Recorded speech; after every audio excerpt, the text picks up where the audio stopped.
Um,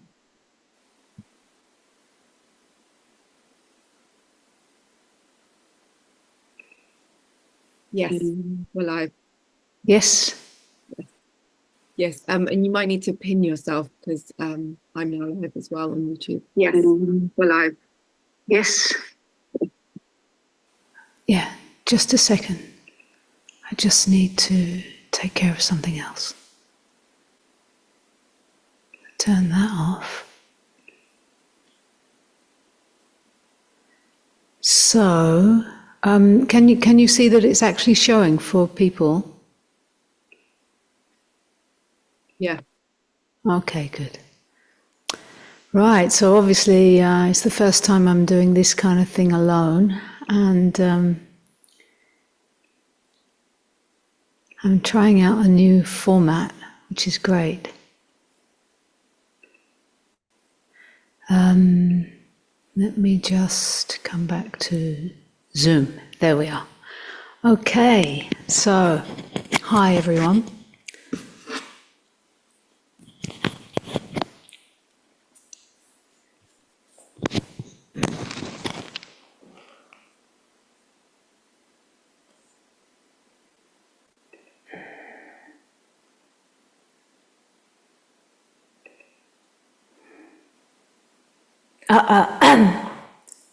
Get myself on the screen.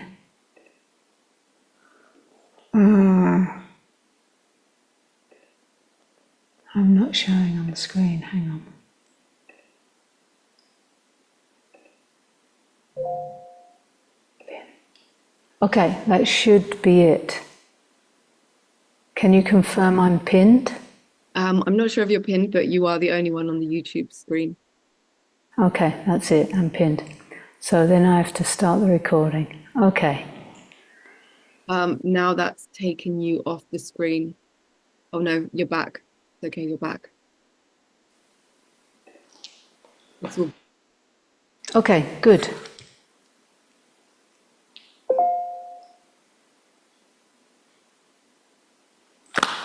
Hi everyone.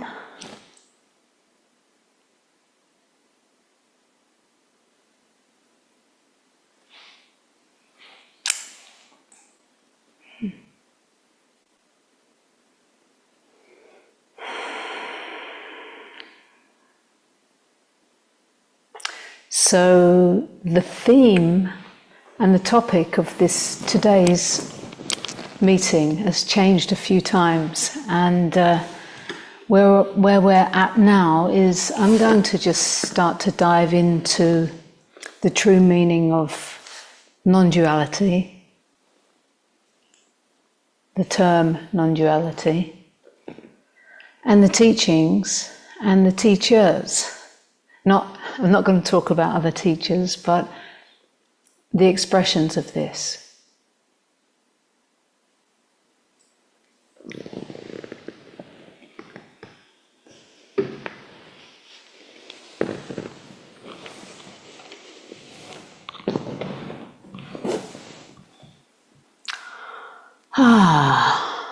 So I ask you first to just arrive here on your seat.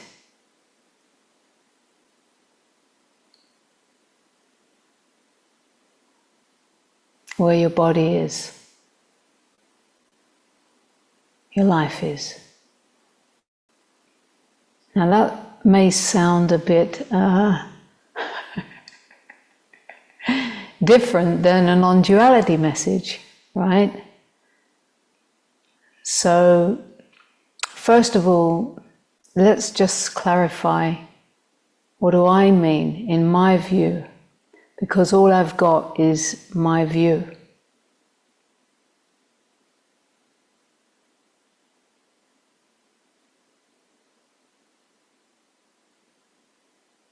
And all you've got is your view.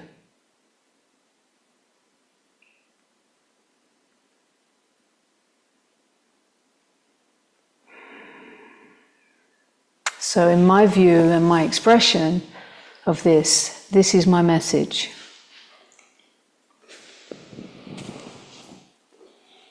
In the first place,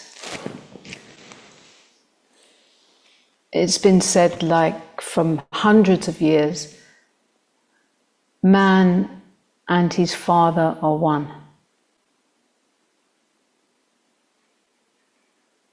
What man refers to as God, as the Father, yeah, that's been like a message from down the ages when we go back to biblical and religious messages. Man and his Father are one.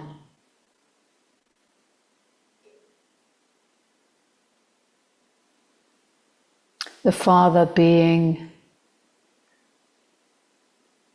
what man calls God.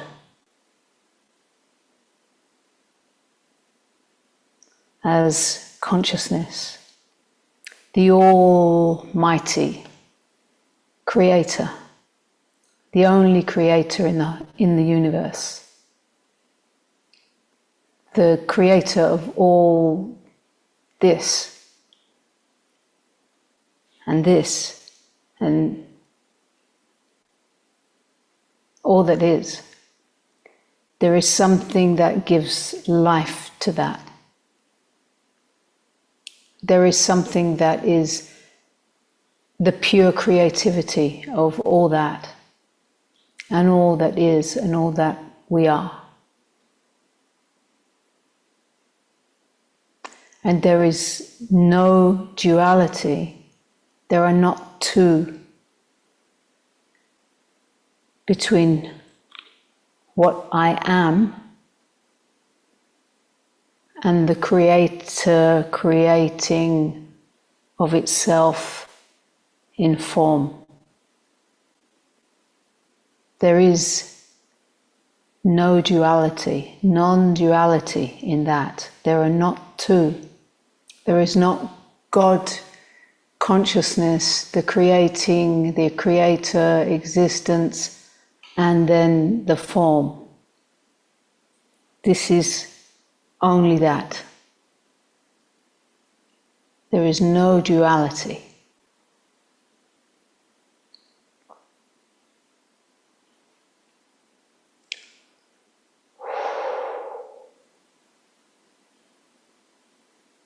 That's in the first place what this term points to for me.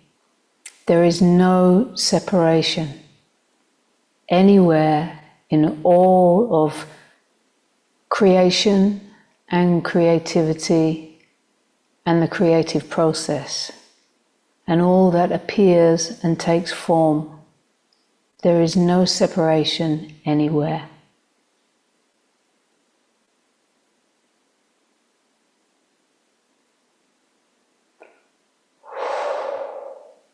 So this has been said in many languages through religions that have made it kind of separate to another view. Yeah. But when we come to the, like, for example, if we go in a plane, an aeroplane, and we go higher and higher and higher and higher, and we look out of the window, we look down at this planet, and the higher you go, all you see is one image. You can't see anything separate from anything else. It's just one image of this earth. You're looking, from the highest view. And then as you come in towards landing, when the plane is coming in, this is a metaphor, right? It's just to speak.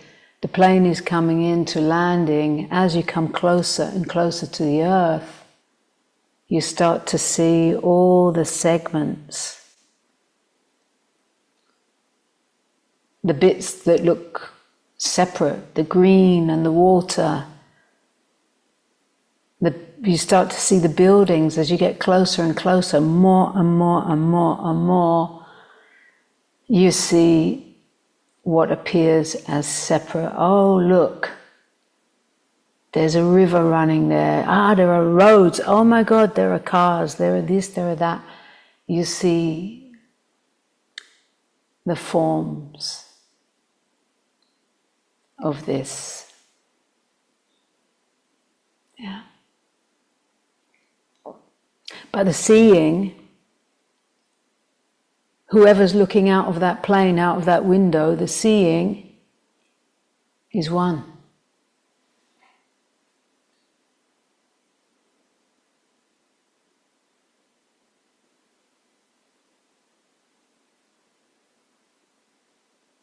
Even if there's 300 people on 300 bodies, body, mind, organisms on the plane, looking out the window, having a different interpretation of what is being seen, the actual act of seeing is one.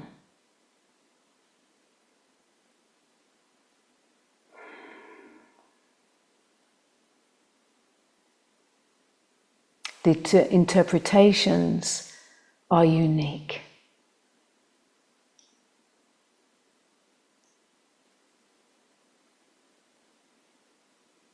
The body-mind design is one. There's only this design.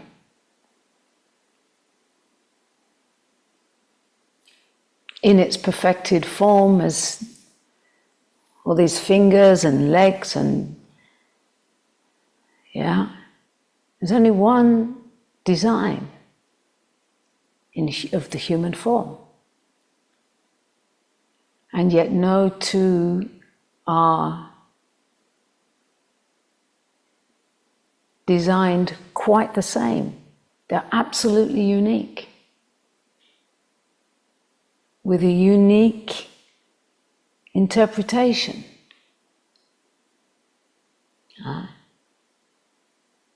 And all is the expression of the one. There is no duality in that. There is no other. There really, truly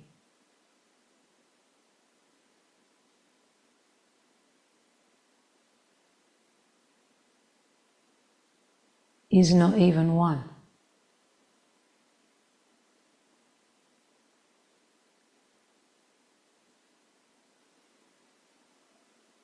There's only that which gives life to life and takes form.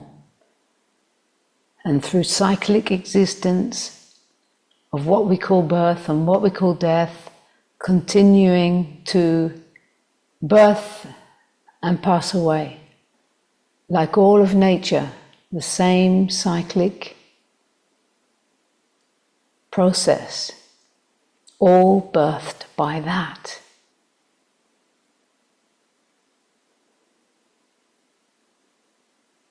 The essence.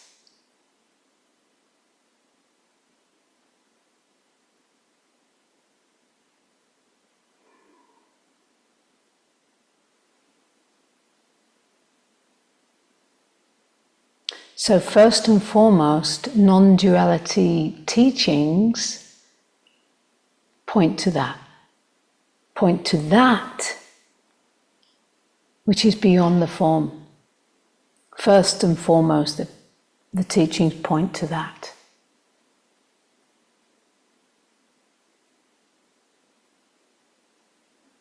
And language is a pointer. It's not the actual truth. Truth cannot be found in language. It is the essence that is moving these words, the energy that is behind these words,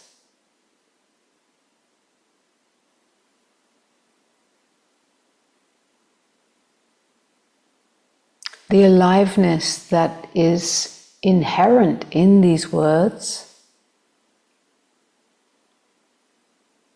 that arise and fall and disappear.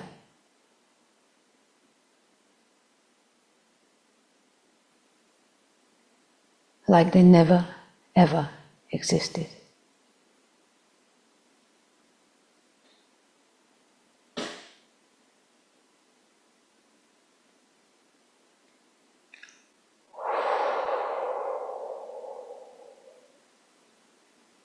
and what remains.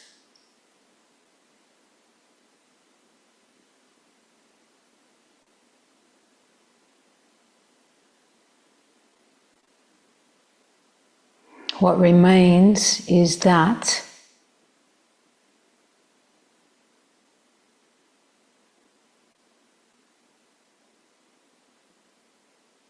which is always, always, always before, during, and after.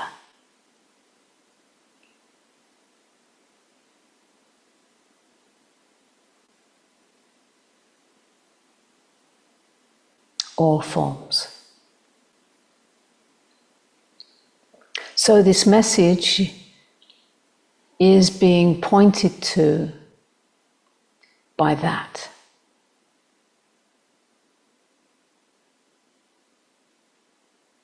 That is bringing these words to life.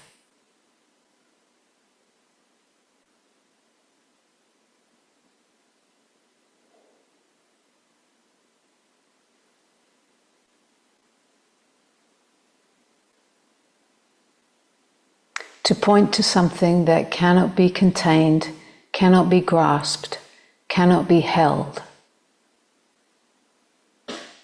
or captured.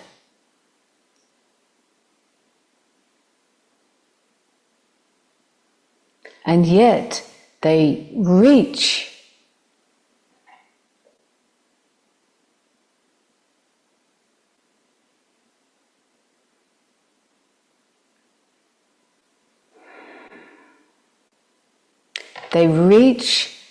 to that which recognizes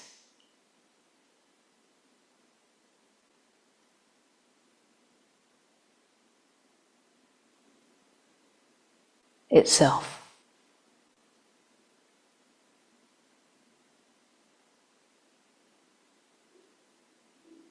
So it points to itself.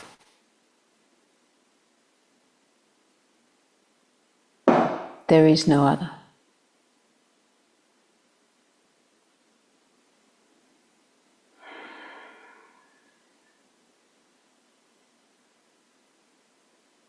But on this ground floor, in this ground floor earthly reality in which this human experience is happening, yeah, there's the experience of separation. This body is sitting here, experiencing being separate from even the sofa. I can get up and walk away from the sofa. These objects in space, the objects appearing as separate and the form of other. What a play. What a miraculous, mind-blowing,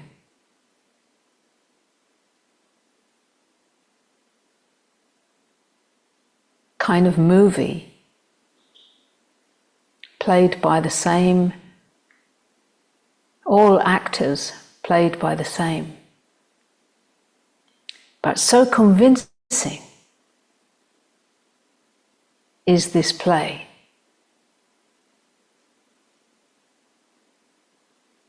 that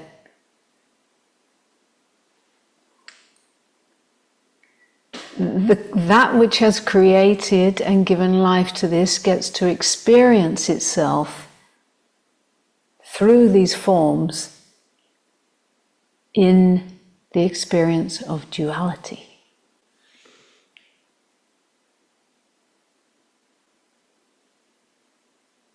And within the experience of duality, there is male and female, as if two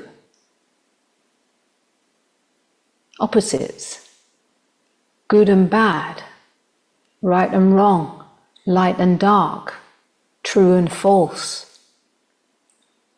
We cannot deny the experience of duality.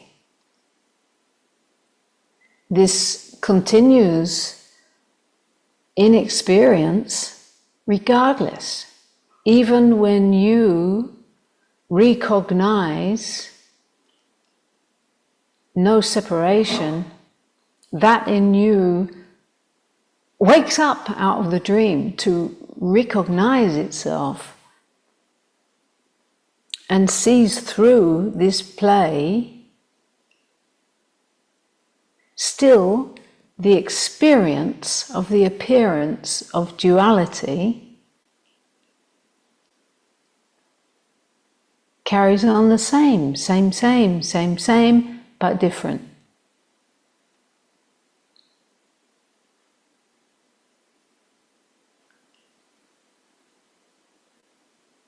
Same, but different. And this is a big area to speak about, a big area.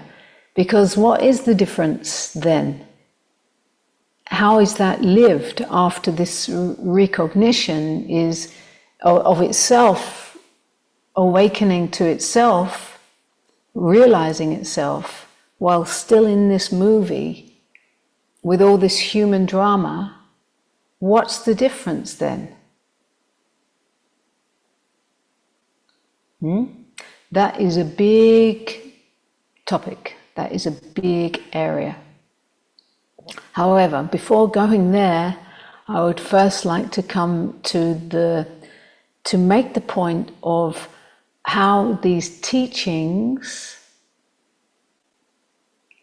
come through different expressions and different forms with different focus and a different message. Same, but different.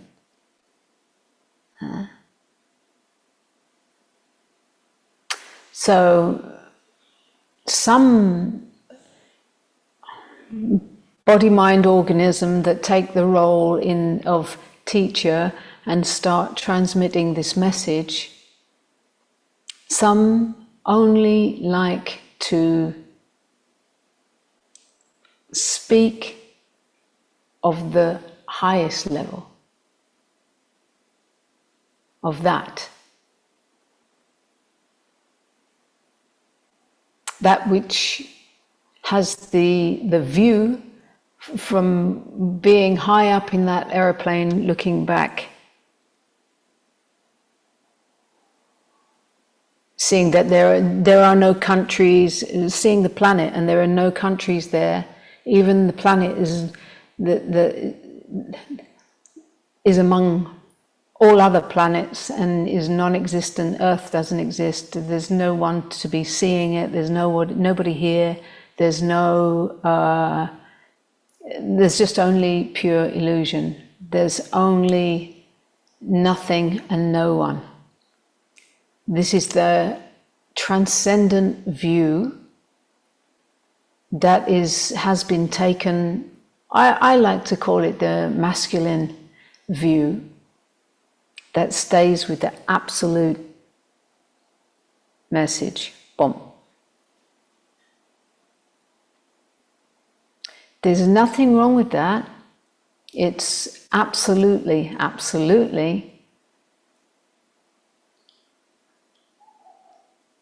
highly valuable, and it's needed a very, very clear, deep recognition and valuing of that. Absolutely. Yeah. It has all the value. Wow. Because without that, there is no way you can enter the ground floor in this play of experience.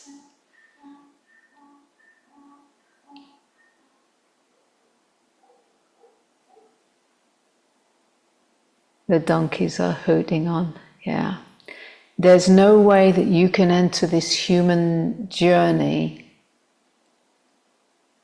fully, with the eyes open, in the same but different, walking this earth, with it being a whole different experience, without that recognition. It's first and foremost. Yeah? You cannot become non-dual. You cannot become enlightened. You cannot become any of these things. It's the recognition that changes everything. So that recognition is absolutely, absolutely. I just better make sure that nobody's trying to get in the room, because,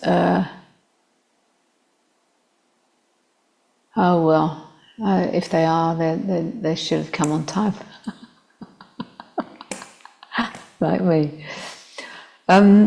So it's absolutely the first thing is the recognition, right?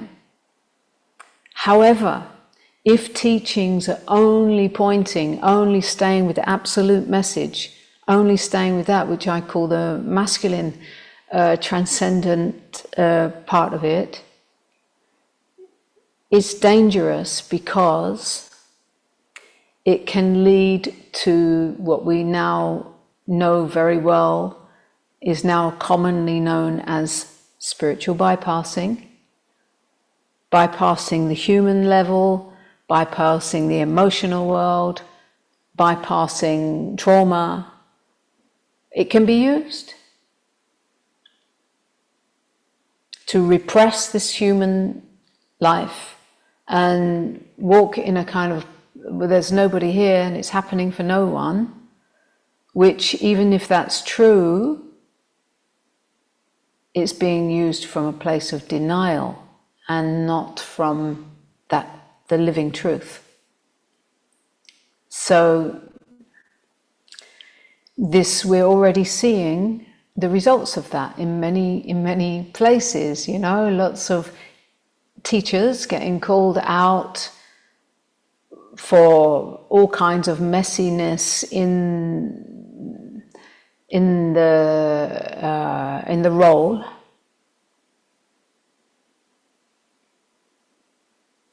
Abusive behaviors and stuff, because there's a denial that there's a denial. So it's unfinished business coming out and playing.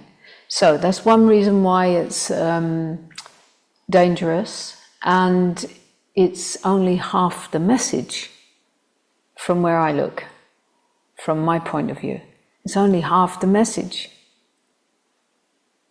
And from my point of view, in my language, it's the masculine half. It's when I say the masculine, I'm talking about the formless, that which is before form. It's that message of absolute formlessness, emptiness, nobodiness, right?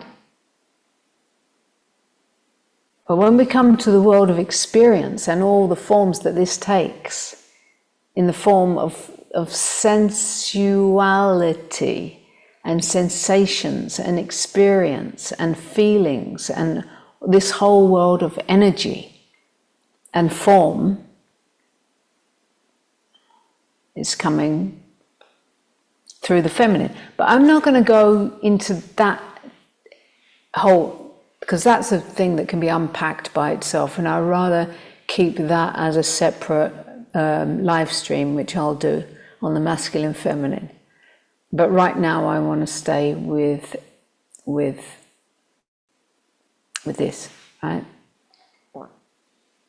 So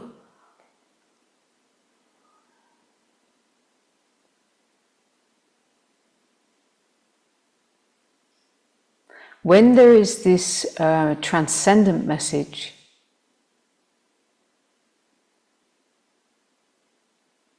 what we find and what we see the evidence of, and has always been clear for me right from the start, is there is no integration of this recognition,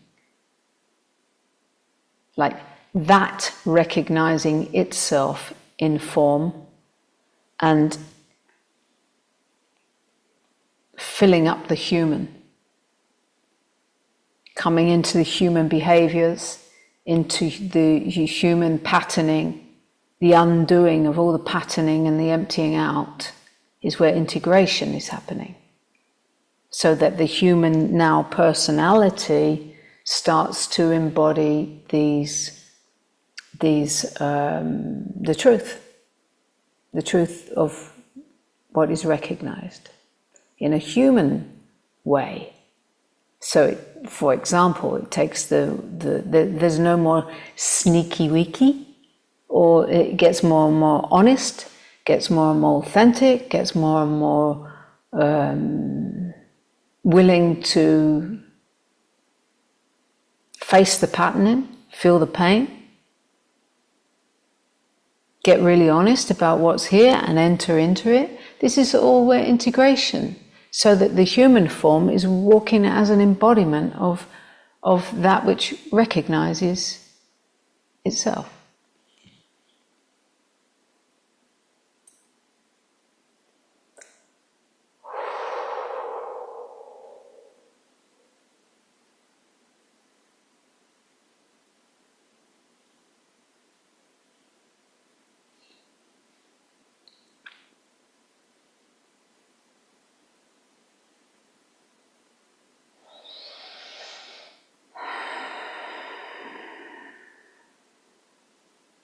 If there is no willingness to meet this human life and this human journey head on, full on, in direct experience, and get more and more honest within it, then there will be the bypassing, the denial, and the seeming separation of, when I'm in that space, I'm free, but when I'm in this human bag,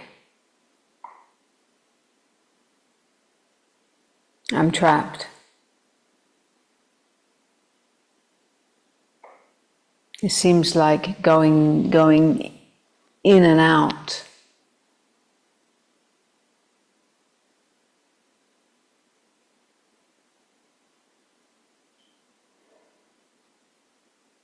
Because it's not embodied, it's not integrated, it's not all-inclusive. All-inclusive. All the stories on this human plane.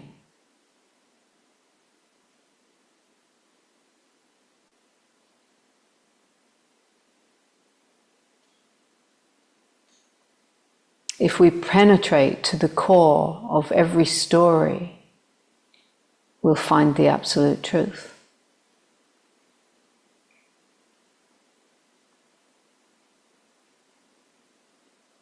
But if we deny it in the first place, like there's anyway, nobody hears, just a story, there's a great danger.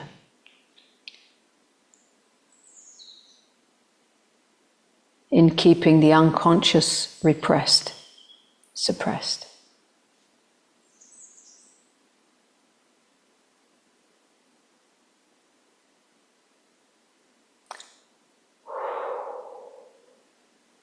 So the true meaning of non-duality, from my point of view and from the way that I share this message, is there is no separation anywhere, from the highest to the ground floor and back again. The ground floor and the highest are one. Man and his father are one. There is no separation between the creator, even though there's no creator, there's only creation, creativity, coming from that one intelligence that is right now speaking and listening.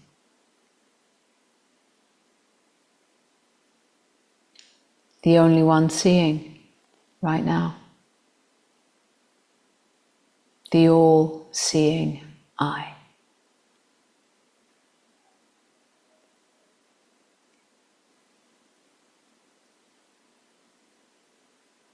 There is no duality.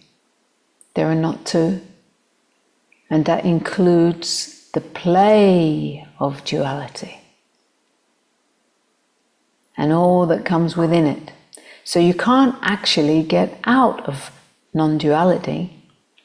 There's nowhere to go.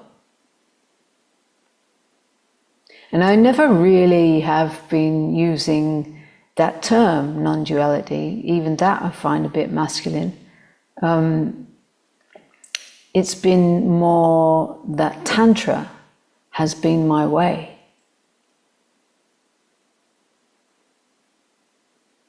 So it was very easy for me when the recognition of absolute, direct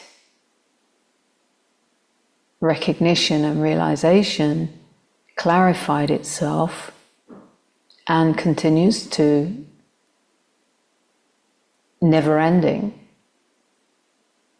It was very easy for the all-inclusiveness because Tantra had been my way.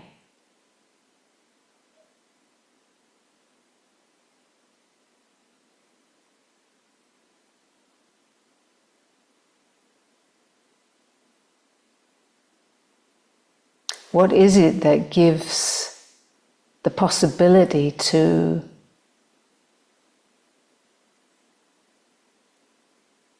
experience oneness?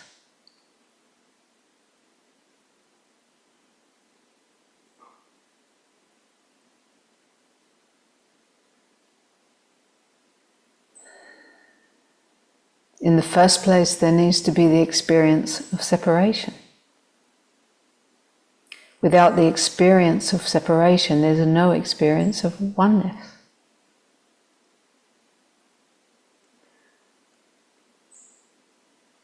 Without getting lost and identifying within the dream of separation, there is no awakening and recognition of the value of itself to itself. It's all one movement. A movement that comes from the source of all existence, all experience, the very source whose essence is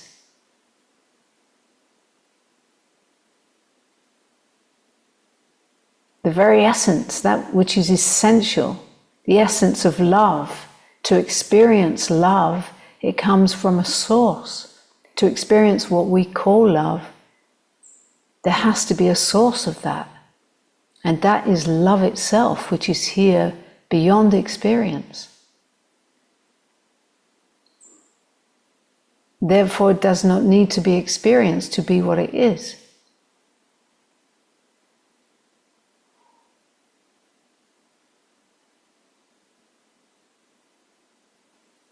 I could really, really dive right in now to the essence of happiness and truth and what is true peace. However, I'm getting a sense to open up if anyone would like to ask anything or comment or something like that. And let's see if there's something that we would like to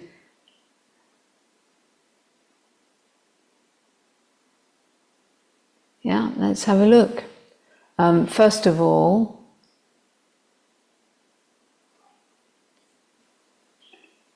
anybody within Zoom, if you'd like to ask anything, I think you can ask through the chat if you... I don't know if I could...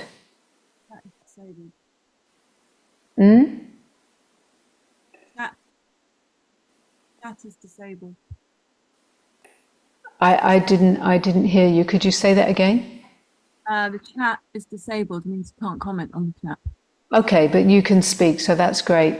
I can see you in a little box. Is there anything you'd like to... I didn't have a question, although I did like what you were going to talk about, happiness and peace, and I really resonate with what you were saying about that's really been my experience about the embodiment. When you were talking about separation, I had that big cry. I'm not hearing you very, very clearly. So is there any question? No, but I like the idea of what you were going to talk about. Truth and happiness. Okay, thank you. Thank you. All right.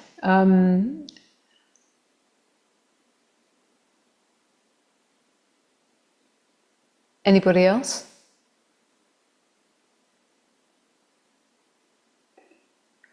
Okay, so I'll just check to see if there's anything on. Well, I can't actually see YouTube. Okay, so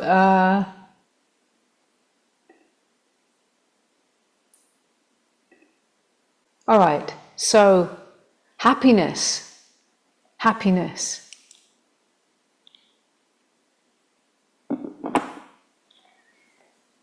Many of you who are here watching this either live or as a recording, you will already know that the search for happiness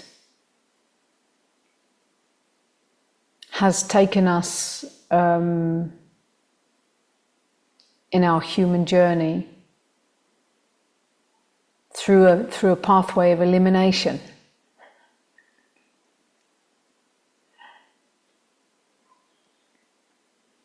To find out where it's not before it leads back to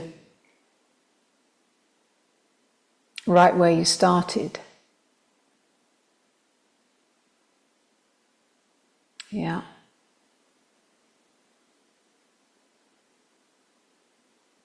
So these experiences of, because in formlessness, in emptiness, in this absolute expression of no thingness and no bodiness,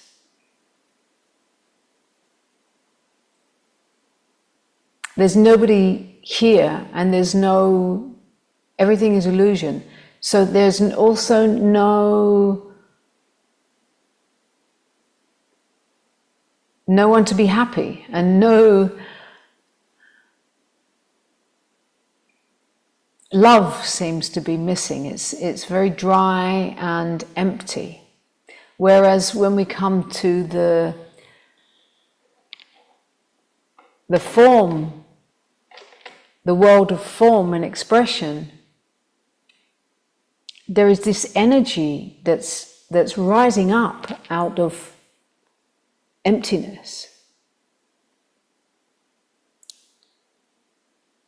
You know, if we sink down into absolute depth of stillness and emptiness, energy begins to rise.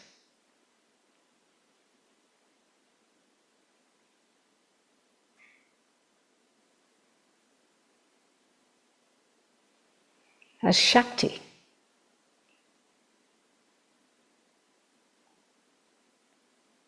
Begins to rise, energy begins to dance and take form, the form of all creation.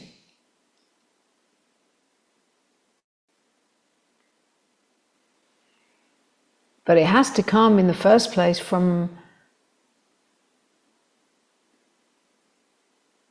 emptiness. So in that way, you cannot separate emptiness from fullness. There are not opposites.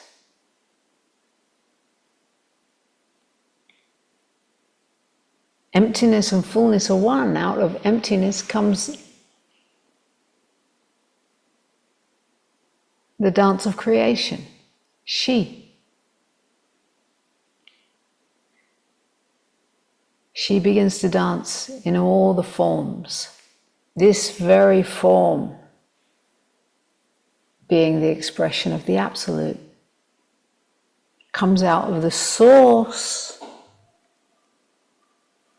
which is pure emptiness, which is not empty but full and potent aliveness. I think Adyashanti had a book called Emptiness Dancing. That's one masculine teacher who is very all-inclusive, which is very beautiful, very, very, very beautiful. There is integration, there is recognition of this human form and all that it lives through, and every layer of everything that it lives through. There's a recognition that this is emptiness dancing. And what happens when you meet this form with this recognition is that the held places of human misidentification and trauma and all these aspects, once met in absolute truth, in absolute unconditional acceptance, once met and felt and directly experienced, this can come back to its source. Energy that's been held, trapped in false identity can now be met, directly experienced, where the absolute knowing of what is recognizing itself as truly who you are is now entering human pain, patterning, programming, and bringing the light of presence, of truth. A true meeting. This is satsang. A true meeting is satsang. In satsang with yourself. No separation.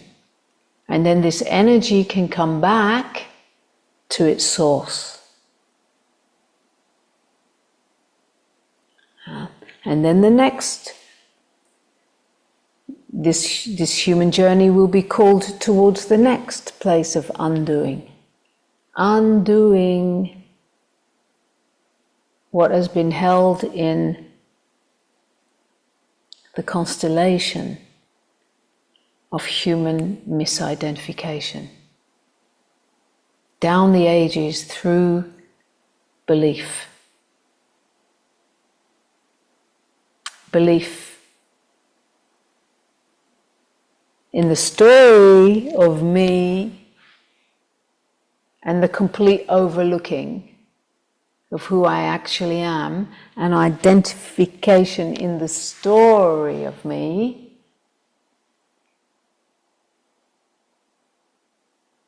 held by a belief in me separate from the rest of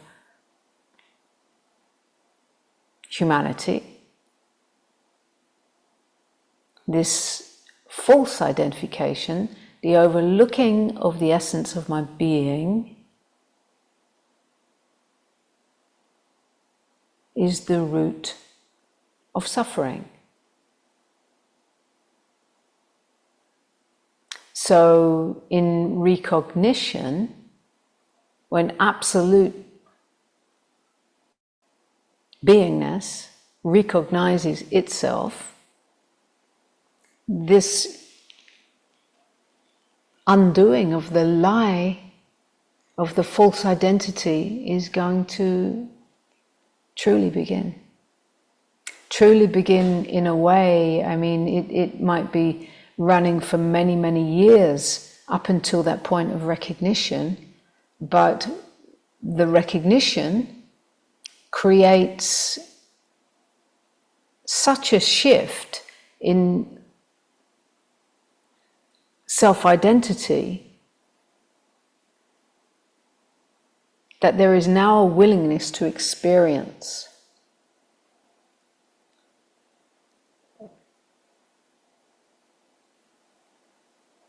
in a whole new way.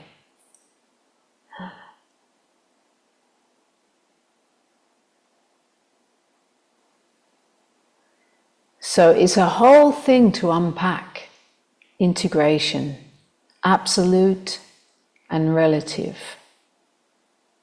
The masculine and feminine, to really embody this realization in its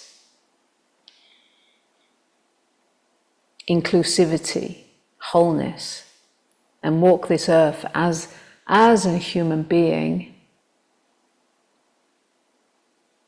and yet not of it.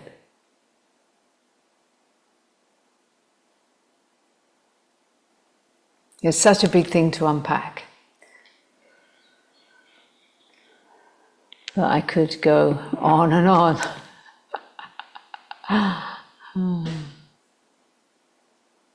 And it's already 5:30, so we didn't get to open the live stream until a bit after. I don't know what happened there, but we'll run for another 5 to 10 minutes, and I'm open to take any, if there are any. Doesn't need to be a question, it can also be exploration or, yeah.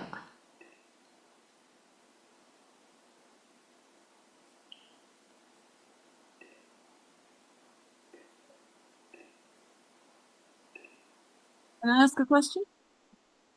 Yeah, let me just find out who you are, where you are.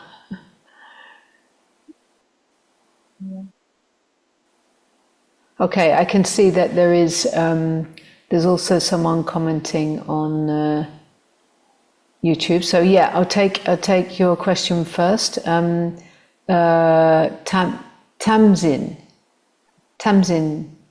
yeah?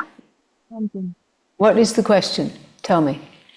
Or rather, it's the exploration, because it came up this time, and it came up. I saw you in Glastonbury, and it's that I was just, when you were talking about when it recognized itself, but we have almost like, I can see in me this mechanism to look to it. It's easy to look to outside of myself, to look for outside of myself, and like, for example, you are a light that I know that this mechanism wants to go towards. But you've also helped me recognize it in me, and I also have found it in times, but I'm just reflecting on that, almost like programming to go outside rather than inside. You see, okay, thank you, right? So that brings the question to me, what is inside and what is outside? Well, it's more like when and I really resonated with you talking about this separation of, when I'm in meditation, I can contact that space, but when I'm in the world, I can quickly lose that space. As in, when I'm focused on opening my eyes and connecting with people, as opposed to closing my eyes and going internally. And so when I say inside and outside, I mean that. And so when I'm interacting with the world, I can get drawn to another, lose connection with that in myself. Does that make sense? Give me a second. I'm trying to imagine it. Hang on. How great for that to be difficult. What? That must be good for that to be difficult to imagine, if you don't feel. Well, I'm trying to imagine that, because for me there is no inside outside. There's no inside outside, and there's no other. There's the experience of other, and also I'm not concerned at all about that space, about when. We tend to, when we are like, we tend to relate to this realization based on a certain experience that's based on that space. And what I'm talking about has nothing to do with that space. So what I'm talking about in an integrated way, and I'm talking about an integrated way, is that this is the case no matter what, right? So I can be having any experience, the good, the bad, the ugly, whatever experience, still I am that. I am that. I am that. I am that. I cannot be any. So that realization is not based upon what I'm experiencing. So I understand and I appreciate that it is based on what you're experiencing until that is so recognized in you that it's known regardless of experience. So what I'm talking about and what I'm pointing to is not an experience, it is a knowing. And it's a knowing that can be recognized within the experience, within a certain experience, but that experience is going to pass. Because all experience is like this, it's a come and a go. Every single experience you're having, even you have an experience of, wow, so incredibly enlightening and delicious, and what that experience, no matter how enlightening and delicious, is going to pass, because by its own nature it is an experience. So what I'm pointing to here is regardless, it's the experience will pass, and what remains. So a question for you then is it always, is your experience within, there's knowing and then you have an experience? I'm always. Sorry, say that slowly so I can get what you said. So your experience, there's the knowing, and then there's your experience. Yeah. Does that change, being constantly enlightening? And the knowing can be there, that there is no separation, but what is your constant experience? Is there my constant experience is human life. Human life, because I'm in a human form, right? And the knowing is never not here, because that's what's experiencing human life. What I think you are talking about is identification. You get identified with the human story, and then there are moments when you have glimpses of being out of that identity, and then re-identification. So I think that's what you're because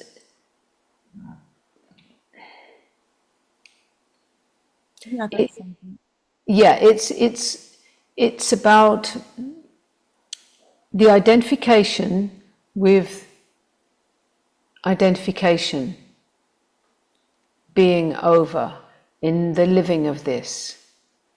So identification in this human name and form will pop up all the time. It's part of being in the human journey. Identification with identification is over. So even if there's an experience of this Ananta who's got all these human challenges going on and this and that, this is fully experienced. It's just experienced, and it's freely experienced. There's no kind of trying to get somewhere back so I can be free. I'm free in it. Right, but I think what you are talking about is going in and out of identification. Sorry? To elaborate, it's the getting pulled into the suffering, or pulled into the separateness, the sense of separateness. Yeah, well, the sense of separateness. The sense of separateness will still be here as part of the human journey. It's a sense. There's a sense of self sitting here right now, looking into this computer camera. There's a sense of self. That sense that's this sense of this woman aging in the human journey is it's fully here. It's not a problem. It's a sense, but it's happening in timelessness. It's happening in eternity. It's happening in agelessness. It's not that this can be understood. It can't be understood. So it's not to try to understand. It's recognizing that there is something in you that is trying to get free of suffering, right? Yeah? There's something in you that is trying to get free of suffering. Yeah. What happens if you would stop, completely stop, and enter your experience and experience it fully without resistance and without indulging in the story of... I would feel, as I do this, feel my emotions and Sorry? the pain. And Yeah. I would feel the pain, I'd feel my emotions, and it would be an experience. Yeah. I think actually when I go directly into it, it's not as bad as maybe Exactly. I'm avoiding it. Exactly. It's that you resist the experience and you want to get back to that space, and that creates a stronger sense of separation. Right? If you could just lay down in it, if you could just go, okay, all right, this is what's here, just lay down in it and just be, without engaging and indulging in the story about it, but just coming back to be here in whatever's here, you see how long is it going to last.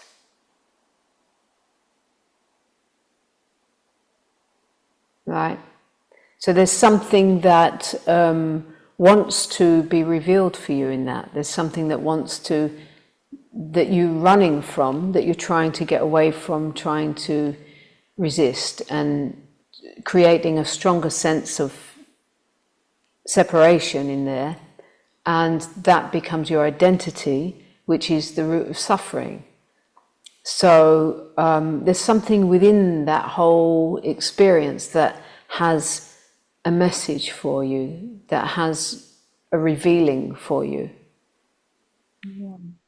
I Yeah. just say that I don't think I realized I was feeling it so much as when I came online and I saw your presence. It reminded me of, and I've had this, I've spent a lot of time with Anna, when I just suddenly felt how separate I have been feeling, and just the meeting with presence in another. I think I'm also looking for that in my meetings with others, and it feels like there's some kind of grief. I don't feel that day to day. Yeah, it all has to do with the sense of self and the identification with it. If you would like to explore more deeply and where I can really see your face fully on the screen, I can't put your face fully on the screen now because this is being live streamed on YouTube and I don't want your face there, So if you wanted to have more deeper exploration where I can see your face and go into some work with you, I have a retreat coming up, online retreat. It's online from the 22nd to the 25th, 4 days, weekend intensive. If you want to join on that, I can work with you in depth with this. Yeah? Consider.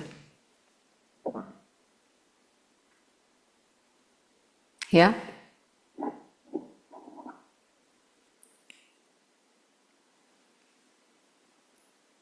Did the sound go, or did you respond? Yeah, I just heard you. I just turned the mute off. I thought that was you kind of saying, let's close this. No, I'm just saying that I can't go deeply into working with your process right now. But Yeah. it has to do with the thing that you're describing. It has to do with the sense of self and identification with that. Yeah? Yeah. Yeah. But I mean, if it wasn't there before you came on the call, and then you see me, and then this sense of self is there, it's not a problem until you make it a problem. And then there's this habit to make it a problem. Well, I started crying. You started crying perhaps because a recognition that you're hearing the truth, and something in you just knows that the truth in you is being evoked, being touched. And that might bring tears that are not tears of suffering, but tears of recognition. Yeah? Anyway, feel free. Anyway, and always. And I will do another live stream in 2 weeks from today on Sunday. And you're welcome to add comments on the live stream on what you would like me to dive into. And also, as I said, there's a 4-day retreat coming up, which you can take a look at. But thank you. Yeah, thank you for your question. Thank you. Yeah. And I mean, it's for everybody. When you bring that up, so many will hear that, and it relates to, a large part of the human race. That the sense of self identity is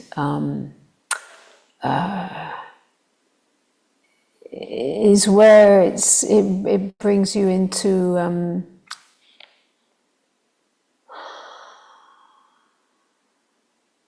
separation. Yeah,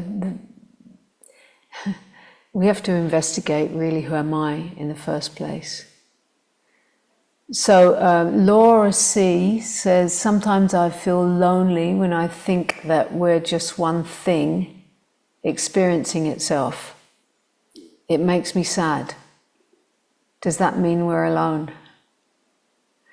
So Laura,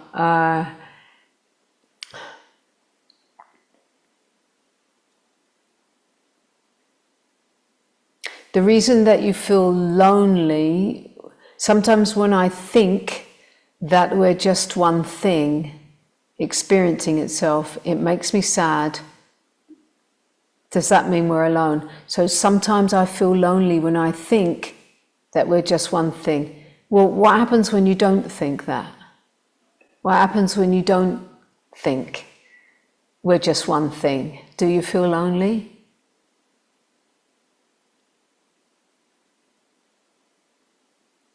So if it's created by the thought that we're just one thing, and then you get to feel lonely through that thought,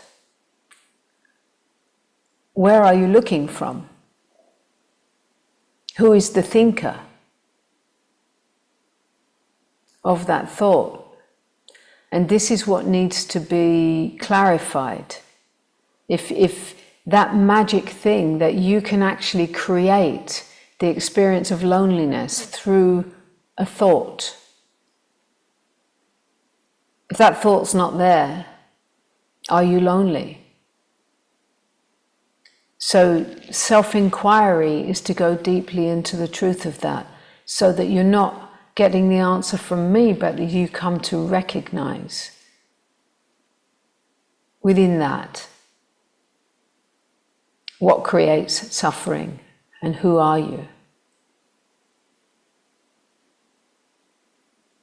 So that's, again, it's self-enquiry.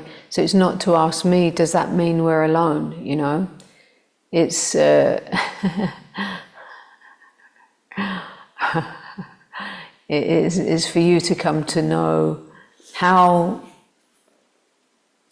that's being created, and who is the thinker, and who are you? Yeah. I will, in 2 weeks from now, I will hold another live stream like this on I think it's the 17th, and you can write some comments on this one to ask whatever. And also, as I said, there is a 4-day intensive retreat online coming up on the 22nd to the 25th.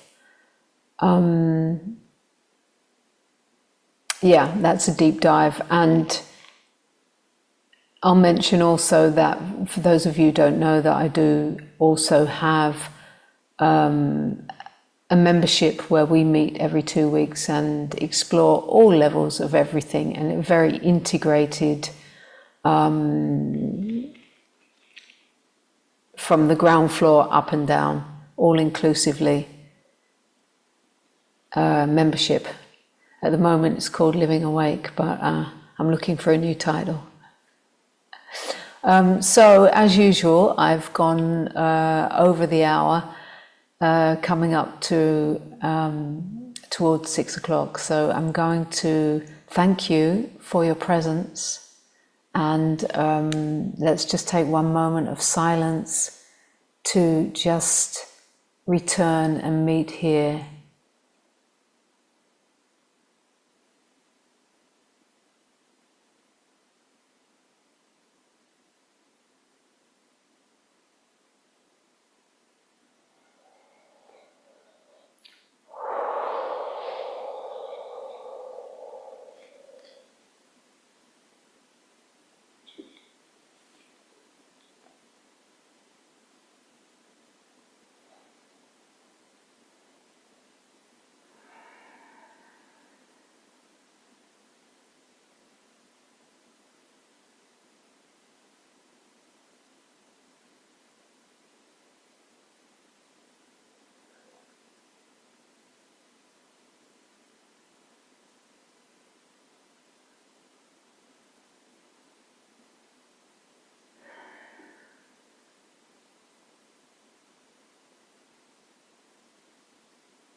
You can never be alone.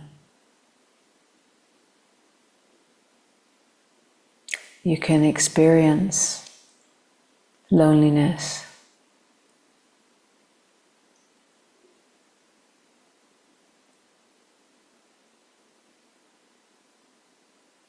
On the human level. But in your being,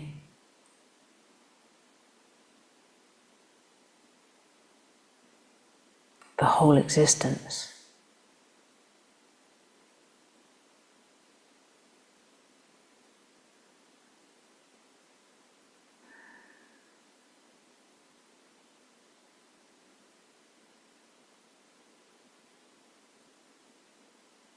is breathing you.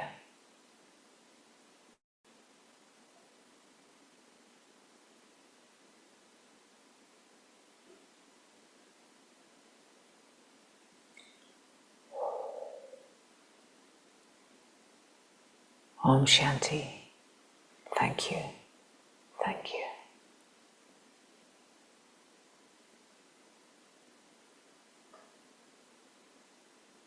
Let there be peace.